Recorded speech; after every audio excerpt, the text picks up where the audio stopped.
Welcome to the Mad in America podcast, your source for science, psychiatry, and social justice. Hello, this is James, and welcome to episode 33 of the Mad in America podcast. This week we interviewed Dr. Lucy Johnstone. Lucy is a clinical psychologist, trainer, speaker, and writer, and a long-standing critic of the biomedical model of psychiatry.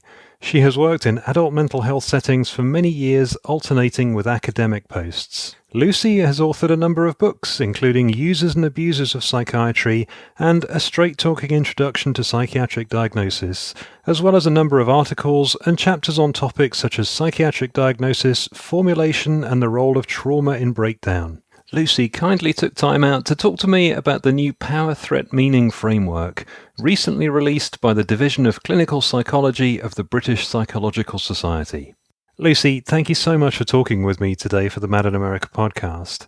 And to begin, many of Mad in America's regular readers will be familiar with you and your work, but for those who aren't, I wanted to ask about you and what led to you wanting to be a clinical psychologist. Hi James, it's good to be talking together again. I've been a clinical psychologist for a very long time. I've worked in a number of different settings, in practice, in academic settings, in training. I'm currently describing myself as a self-employed trainer, and I've always been interested in adult mental health work, and I've done a lot of teaching and writing and public speaking as well as that.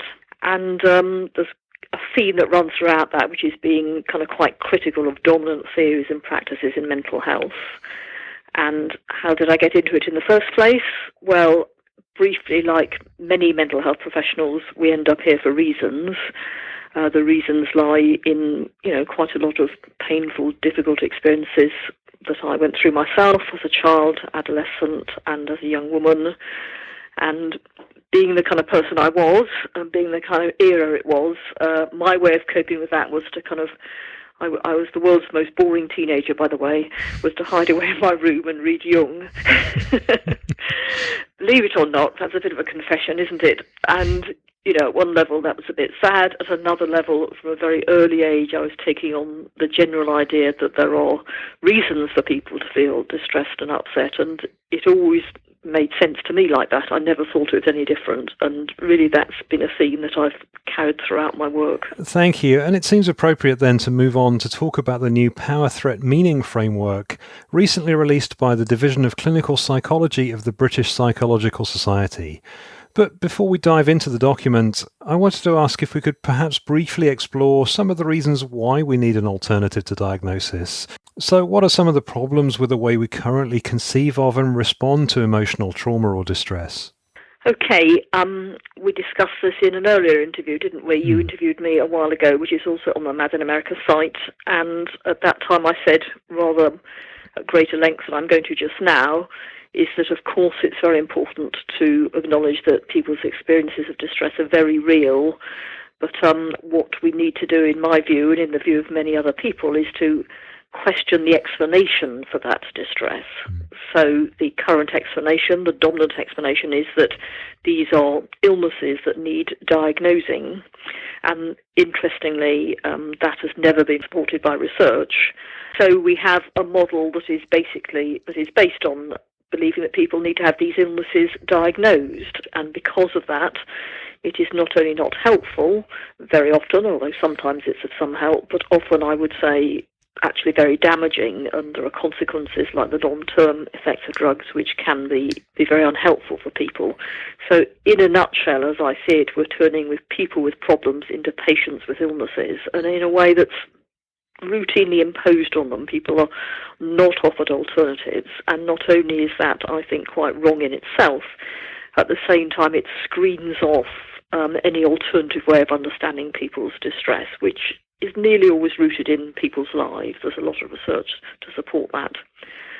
So some people would argue, well, that's not all we do. We also look at people's lives and circumstances, and to an extent that's true, but the basic model remains the same. We routinely diagnose people, tell them they have illnesses or disorders, offer them drugs as the main treatment, take them to hospital, think that doctors and nurses are the best people to see them, and so on and so on.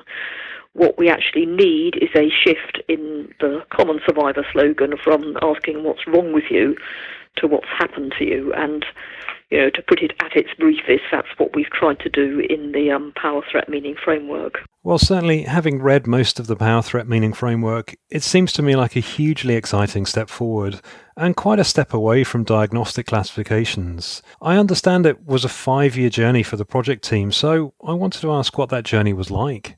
That's a big question, and the odd thing is that we kind of decided to do this sort of by accident.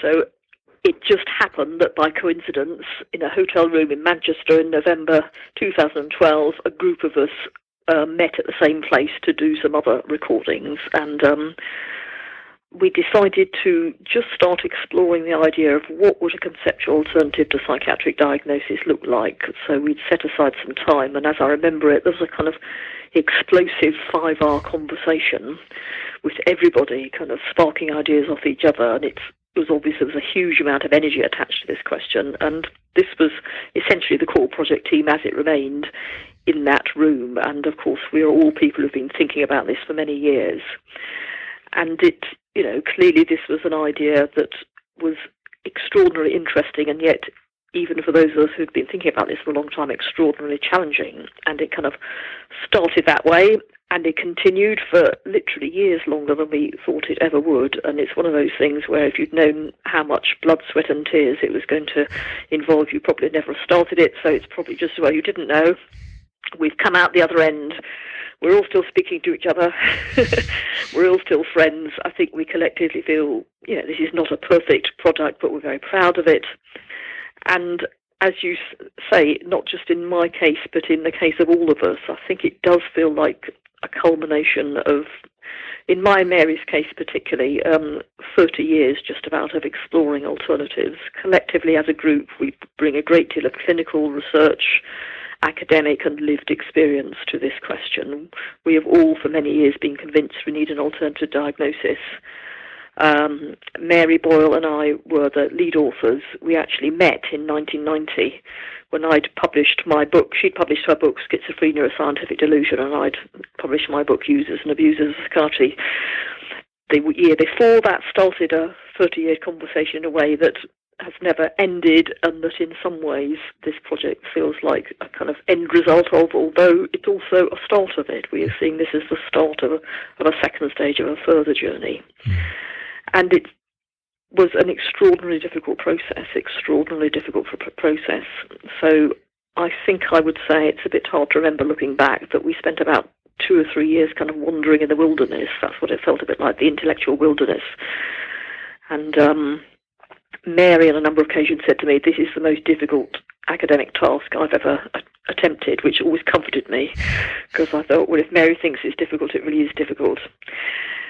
And all of that was necessary, and a number of false turnings were necessary in order finally for this to the resulting document to take shape. A long and difficult journey, but we as a project team, I think, feel we're in a very different position from where we started. So I guess our hope is that at least some people will be able to kind of follow us on that journey, as it were, and end up in a similar place, or taking the kind of perspective that we've come to take, and hopefully getting something useful from that. Well, thank goodness that you and the others were willing to tolerate the difficult times and proceed with this work. So yourself and Mary Boyle were on the project team, and who else was involved? Yes, there was a core group of 9. So there's me, Mary, there's John Crombie, Jackie Dillon, Dave Harper, Peter Kinderman, Eleanor Longdon, Dave Pilgrim, and John Reed, and we had the support of a research assistant, Kate Alsop. And so we're all people who've known each other really quite well for a number of years. We also involved a number of other people in addition to the core project team. Jackie and Eleanor, of course, are survivors and identify as activists and campaigners, as well as being writers and trainers and researchers. The rest of us are psychologists. All of the rest are clinical psychologists, apart from John Crombie, who's an academic psychologist. So we also involved a consultancy group of service users stroke carers, a group of 8 who advised us on the document as it proceeded and gave us feedback. We also involved a group of what we called critical readers with a particular remit to advise us on diversity issues, to make sure that we had thoroughly accommodated those. A number of people helpfully supplied good practice examples of existing good practice that isn't reliant on diagnostic categories. Those are in the appendices of the overview. And we had some other contributions as well from people who contributed little bits of the document. I think out of those people I'd particularly mention Phil Wilshire, who's a social worker who did a lot of work around the kind of welfare, policy documents, benefits aspect of it. So the larger group was about 40 in all, so quite a big project group. And Lucy, it's always difficult when you say to someone, describe something in a nutshell, but is it possible to describe the main aims of the document in summary? I can have a go. So, you're right, you've picked up that we're seeing this as a first stage and a conceptual resource. That's something that some people haven't picked up. This is not a policy document. This is not a plan for services. This is not a go off and do this document. And it's not an official Division of Clinical Psychology or British Psychological Society position. It was funded by the Division of Clinical Psychology. But it is, they fund a number of documents of various types, obviously, most of which are not official policy or, official professional practice standards. And this is one of those. In a sense, it's a kind of academic discussion document. And it is quite dense, and it had to be to try and fulfill the very ambitious purposes that we had for it, which is about outlining a complete alternative, or as complete as we can, to the diagnostic model of mental and emotional distress and human suffering. So our starting point was that we have been sold, if you like, a model for what is essentially about human emotional distress and suffering, which was designed for malfunctioning bodies. And it actually works pretty well for something wrong with your body. It is not appropriate. It is fundamentally inappropriate for understanding human thoughts, feelings and behaviours, human struggles, human suffering. So we wanted to get away from what Mary called the DSM mindset, which is, or it could equally be called the ICD mindset, because they're pretty much the same. These kind of very deeply rooted assumptions, which as we unpicked them, we realised are not just to do with, a particular diagnostic manual. This way of thinking is deeply rooted in, the whole of Western culture, basically, going back to the Enlightenment, going back further than that, going back to the Greeks. There's the conceptual underpinnings are very, very deep-rooted, and although most ordinary people in the street would say, I don't know a lot about mental health, at the same time these ideas have taken a very deep hold in the minds of the general public. So we wanted to undo all of that, and while recognising that we already have quite a lot of non-diagnostic ways of supporting people, narrative work or formulation work or contract work or psychosocial interventions of various sorts. What we don't have is something to support that at a conceptual level, if you like, a really sound evidence-based alternative to what diagnosis claims to do and fails to do. And in a nutshell, what diagnosis claims to do, and at least in psychiatry we believe fails to do, is to identify patterns in distress. That's what diagnosis fundamentally is. It's about identifying patterns. So the word schizophrenia, for example, is meant to identify a pattern of similar expressions of distress with some broadly similar causes and outcomes, and might lead to some broadly indications about what treatments would work and so on. And everything else that diagnosis does or tries to do is based on those patterns that diagnosis is meant to be identifying. So access to welfare, access to services, administrative decisions, basis for research, and so on and so on. So the aim of trying to outline an alternative is to produce something that not only is a much better way of identifying patterns in distress, but also performs these other functions much better. But we were very clear from the start that what we wanted to do was produce a way of identifying patterns that is suitable for human beings who actively make choices and create meaning in their lives, who have agency and and are meaning makers, to use kind of rather jargon terms. And that's fundamentally different, as I say, from seeing people as having, developed something or having some disorder. Okay, and as well as the more general purposes that diagnosis claims and fails to do, and that we hope our approach does better, a very important purpose is to support people to be able to tell their stories.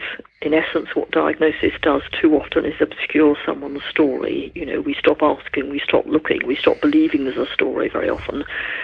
And, the patterns that we identify, we've provisionally identified, are to do with narratives, meanings and stories, and we believe can support the construction or the co-construction of people's personal stories, group stories, community stories. And as you say, we've done it, and we never really thought beyond the first stage. This is the end of the first stage, and I think our feeling was a bit, we want to kind of release it into the wild, if you like, and see what happens. Are people interested? Do people want to run with it? Are they interested in taking it up? Are the people who want to develop it further? Because it's a work in progress. It really, really is meant to be a work in progress. We had no idea. We still don't have a lot of idea, but even after a month, we have some idea. So we might talk a bit about that later, about the reaction. We will come on to that. And it's interesting. The document is quite dense and quite complex, but it feels like it needs to be, because, as I mentioned to you before, a phrase that leapt out for me during my reading was it acknowledges the irreducible complexity of people's responses to their circumstances. And I love that it allows space for that complexity. I wondered if we could turn a bit now to the title, because that title is fairly fundamental to how the whole thing operates, isn't it? And I wondered if you could explain that a little bit for me. I will do, yes. It's called the Power Threat Meaning Framework, and the main document has a long and not at all catchy subtitle. I think it's important to have, particularly with a very complicated, dense document, which this is, as you rightly say, some fairly simple hooks to hang it on.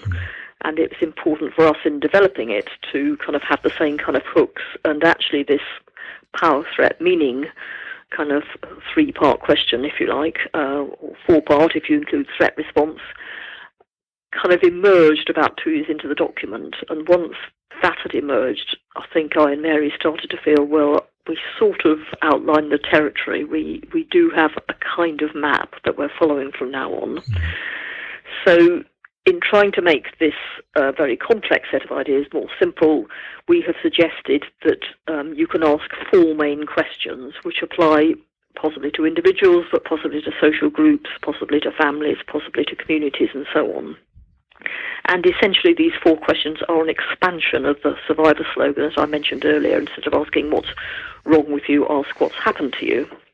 So if I just talk you through those. Thank you. So what has happened to you, our starting point.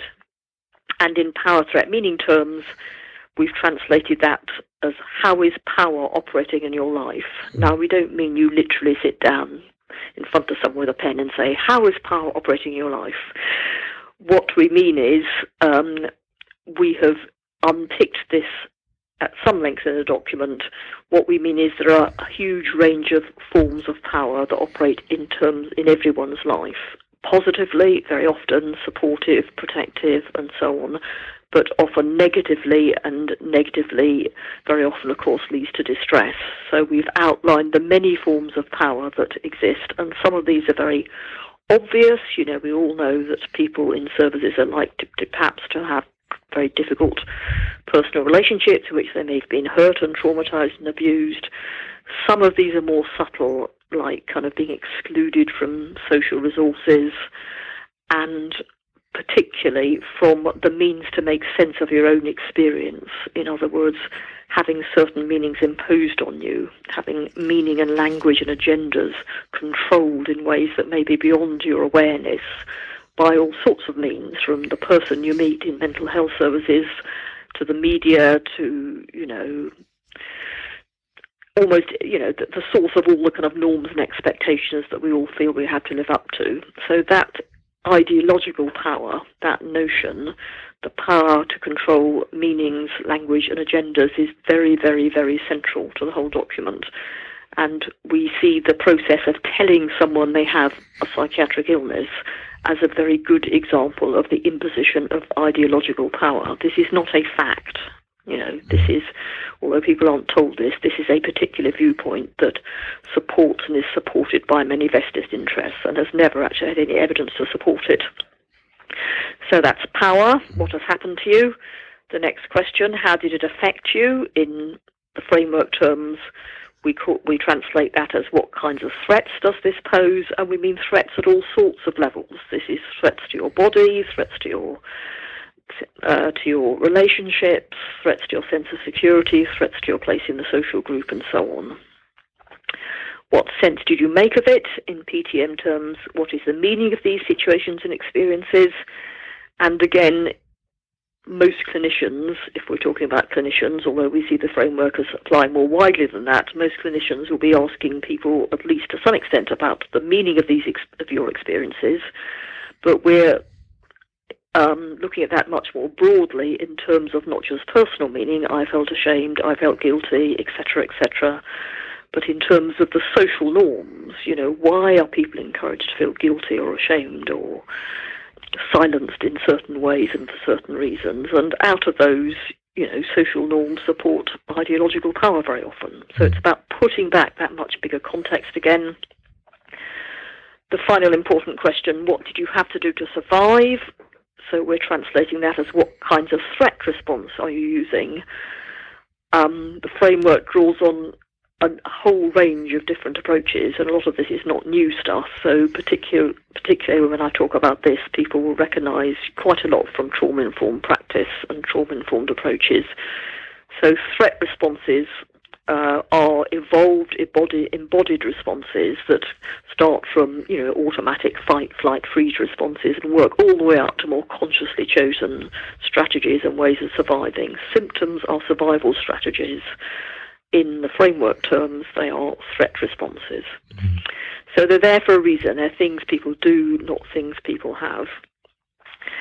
And we want to emphasize that these are not four separate things like, bio plus psycho plus social. You cannot talk about power without implying threat.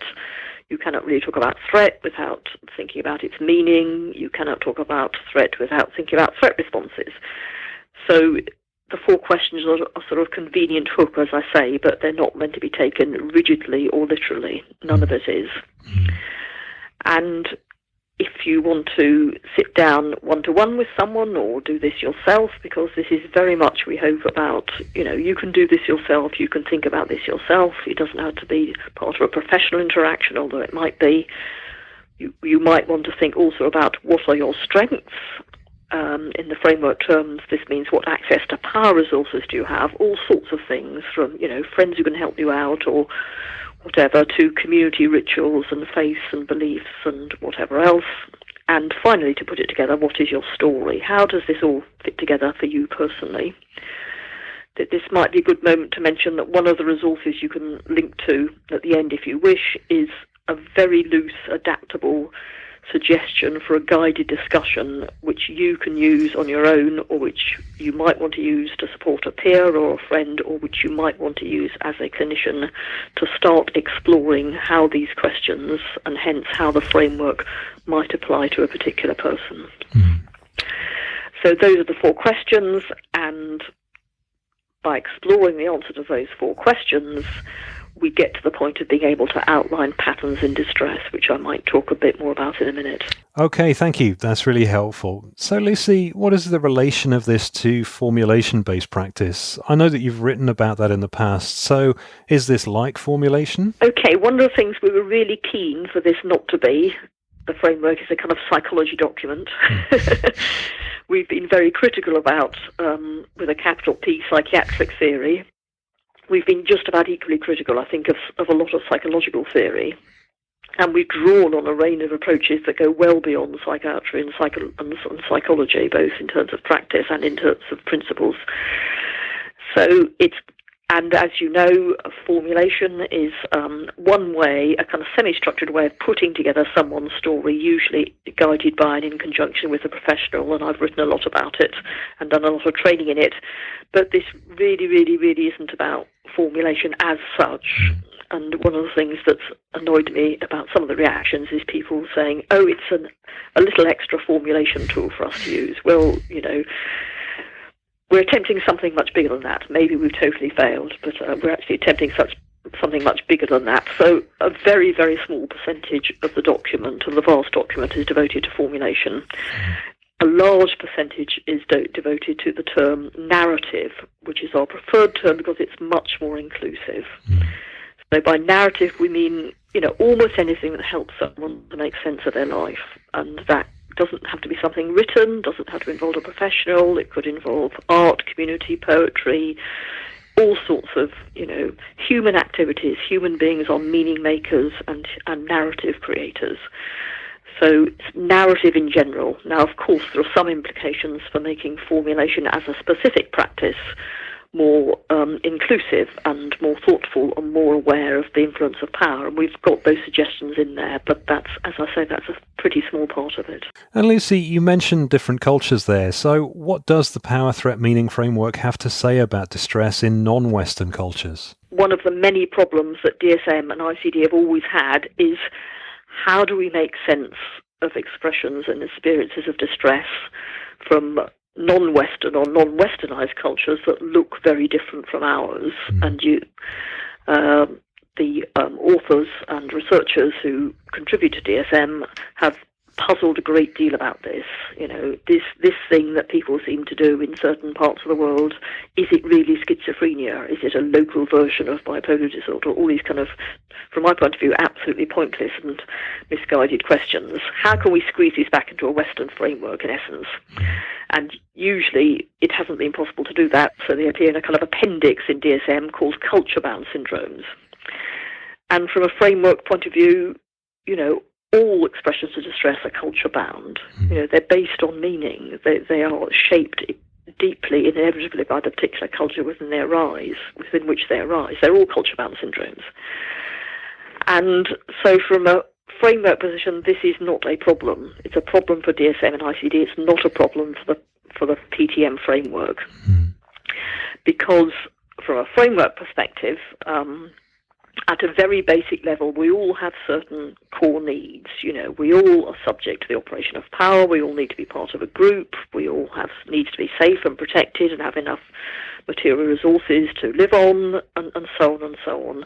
We all respond to threats in certain ways that at a very basic level are mediated by bodily reactions that we all share because we're part of the same species.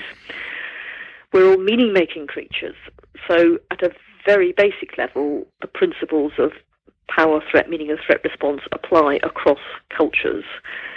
And the further you go up, the more room there is for particular, influences of local variations and meanings, so that the end result may look very different, may look rather strange to Westernized eyes, but that is not a problem from the point of view of the framework, and it's absolutely not a reason for saying this is something that needs to be translated back into terms that DSM can understand.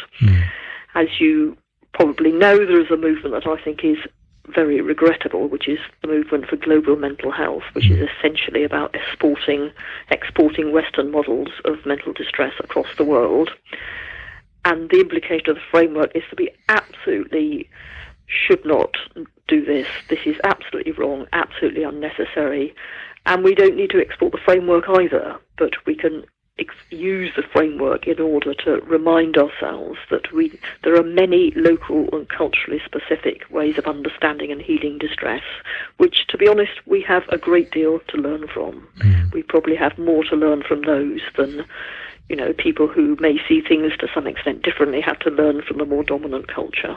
Absolutely. So we've covered a lot of ground there. So to sum up, what would you say the differences are between the PTM framework and current classification systems? Okay, I'm going to sum up with a few points, if that's okay. I mean, this is a long and complex document, so I would strongly urge people to read it if they think they might have the strength to plough through it. But if I try to put it in a nutshell, we started off by talking about identifying patterns, and we talked about the need to move away from what are essentially patterns in biology, the patterns that explain, really quite successfully very often what goes wrong with our bodies, to a very different kind of pattern. And the single thing to grasp here, I think, is the patterns we have identified provisionally, there's a lot of work to be done on them, are organised by meaning, not by biology. Okay, so our phrase is, these are embodied, meaning-based threat responses to the negative operation of power. It takes a little bit of getting your head around that, but essentially that's the nature of the patterns we're thinking about. Now, as soon as you grasp the idea that these patterns are organised by meaning, and all sorts of other things follow, like, of course, patterns are going to be loose and overlapping. They're going to have regularities. There will be general patterns, but they're not going to have clear-cut edges like we're supposed to have in medicine or biology. They will vary across time, historically, because cultures vary. They will vary across the world because, equally cultures vary across different parts of the globe. So we need to give up the futile hope that we'll find specific, clear patterns, causal patterns. This happened here and this was the end result. We won't find those in biological terms, nor will we find those in psychological terms or psychosocial terms. And I think there's some equally misguided research going on that way. We are never going to find, let's say, childhood sexual abuse equals, hallucinations. It doesn't work like that. So we're trying to move right away from that. And we're talking about things people do, not things people have. These patterns describe things people do, so we use the verb form to title the patterns. Surviving social exclusion, for example, is part of the title of one of the patterns. Not things people have. I have an antisocial personality disorder might be another way of describing someone who aligns themselves with that patterns. And these are not patterns for people. People's experiences will cut across patterns. They're not patterns for diagnoses. They cut across diagnoses. They're not patterns for settings. These are not about mental health versus addictions versus criminal justice. These are not patterns for mentally ill people, in inverted commas. This is not a new classification or categorization system for people who are described as mentally ill. This is about all of us. This is about all of us as human beings who all struggle at times and try to get our needs met. So that's the essential difference.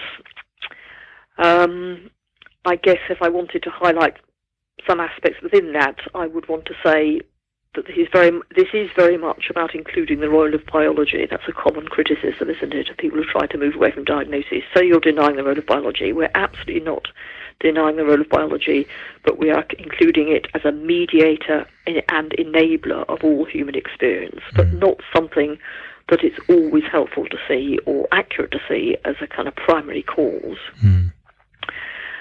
The role of power, again, as I say, I really want to emphasise that. If there's one big thing we want to put back in the picture, it's power and social justice.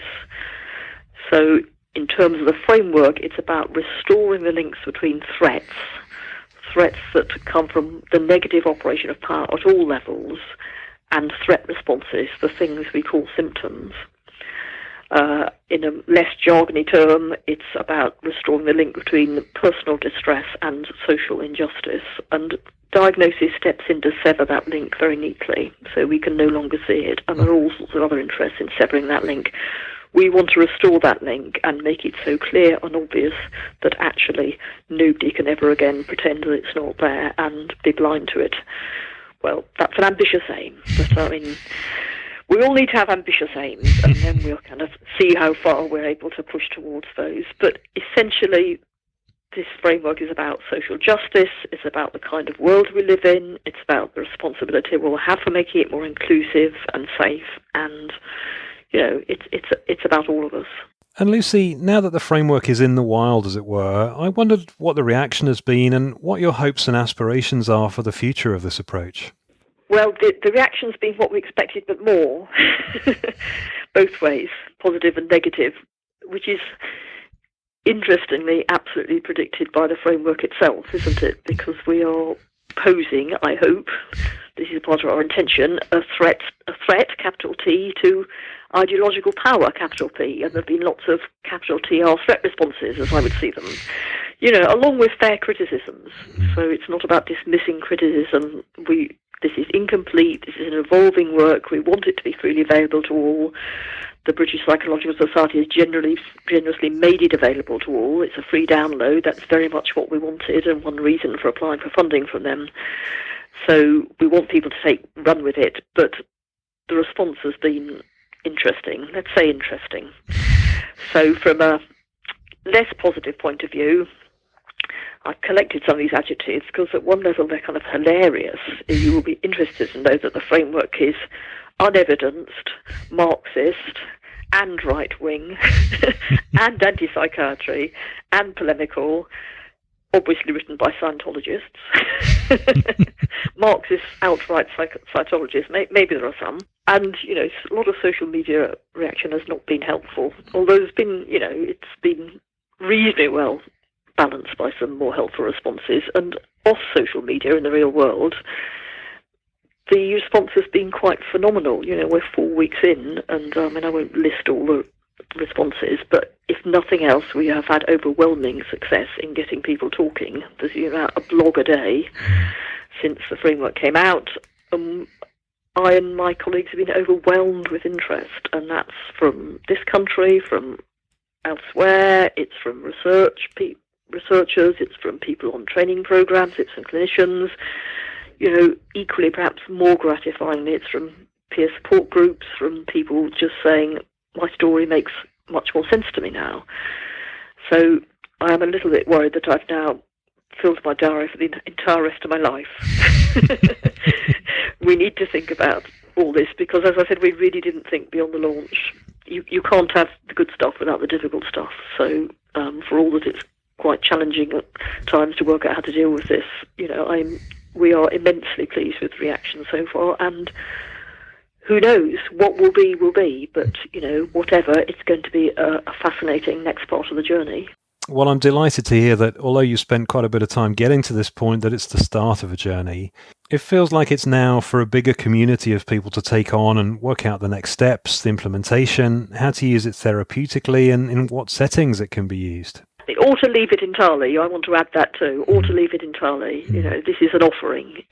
People are absolutely free to disagree and ignore it. And Lucy, if people listening wanted to know more about the framework, perhaps they may be curious about integrating the framework into their therapeutic work, where should they go to find out more about it? I'm going to send you a link, which I'm sure you'll be able to put up at the end of the blog, which will take you to the existing resources, and keep looking at that link. There will be more. But this is on the British Psychological Society website. You can, if you're feeling very brave and have a lot of time to spare, you can read all 414 words of the main document. You can read the 142 pages, which are a subsection of the main document called the overview, which is the framework itself without the bits kind of leading up to it and details about the consultation and the reference, the long reference list and so on. There are a number of more accessible ways in, and there will be more, but at the moment the link will also take you to a 2-page summary. It will take you to a list of frequently asked questions. It will take you to a guided discussion, as I described earlier, for starting to think through these ideas in relation to your life or someone else's life. There will soon be a video of the main talks, which I hope will be an accessible way in for people, who prefer to listen rather than hear, rather than read. And we've tried very hard in those talks to sort of simplify some of these complex ideas and pull them together in a way that's accessible to everybody. But keep watching. There will be more resources in due course. That's great. And I just want to personally say thank you. This is such groundbreaking work, and I want to thank you and the project team for sticking with it. The approach resonated with me, and I can see how I could use these principles in many areas of my life, not necessarily just in dealing with my issues. I think it's excellent. Thank you. That's really good to hear that feedback, and we welcome feedback of all kinds, because, as I keep saying, it's imperfect, it's a work in progress, and we want people to feel they can be part of taking it forward if they wish. Well, I just want to thank Lucy for taking the time to take me through the Power Threat Meaning Framework. And if you want to access the document yourself, you can visit the post that accompanies this podcast on Mad in America, where we'll provide a link. The link provided will take you to frequently asked questions, links to the main and the overview documents, a guided discussion, and a 2-page summary. And in time, there will be a video of the main talks from the launch. So, thank you for listening, and until next time, take care. Thank you for listening to the Mad in America podcast. Visit madinamerica.com for more news, views, and updates.